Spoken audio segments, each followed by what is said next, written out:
Kids are already using ChatGPT.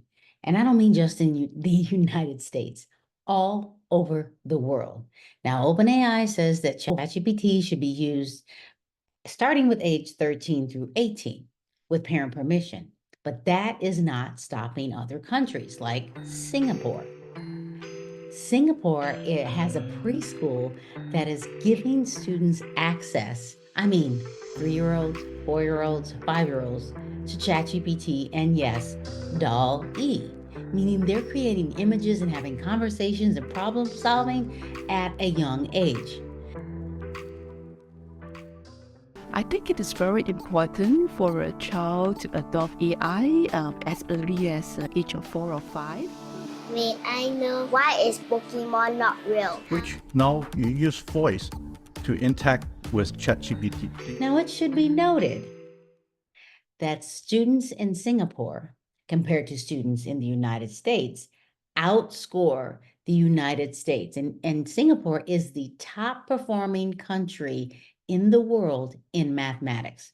And they increased from 2018 to 2022 or 2022 in mathematics by 6 points. But they were already above average.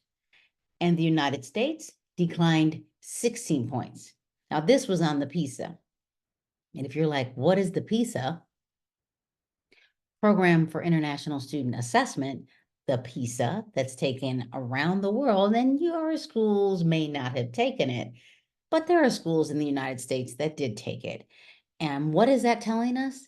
Other countries are way ahead of us when it comes to learning. And if we have elementary and preschoolers using ChatGPT and image creating artificial intelligence, and we're sitting here in the United States afraid of it, what does that tell us? What does that tell us? They believe that you should get in front of it, do something with it, and let students problem solve with it. There are students that are even asking YouTube, how can they make money using ChatGPT? And then they're going back to ChatGPT and saying, this person did this. How can I make money using ChatGPT? If you are a teacher, don't let ChatGPT scare you.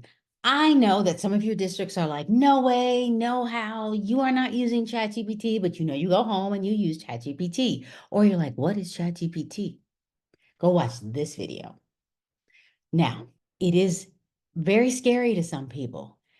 And you know that your students might use it, but if they're using it in other countries and they're teaching children how to be responsible and using ethics around ChatGPT and don't do your homework for you, use it to help you with your homework, there's no reason why we can't do that. Again, those of you that were born in the late 1900s, you had access to Microsoft Word, like that typewriter. You were excited about learning how to type that way, even if you learned how to type on an actual computer. That was so different than the way I learned how to type. Mine was like this, so very, very slow keyboard, like this. When Google came around, I could search the internet. I could do all these things that I didn't have access to. It was faster. I learned faster with Google. Yes, even with my professors, when I had a laptop in front of me and the professor said something, I'm like, I didn't get that. Let me Google that. And professors were like, don't use your computer. We were, because the internet was faster. Don't use ChatGPT as a way to stop your kids from learning. Use it to help your kids learn and get in front of it.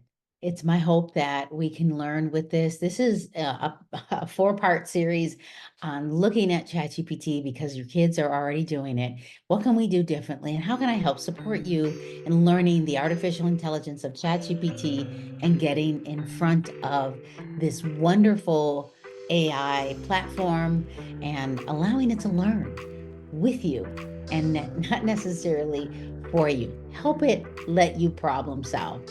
Thank you so much for watching. Come back, comment, and yes, subscribe.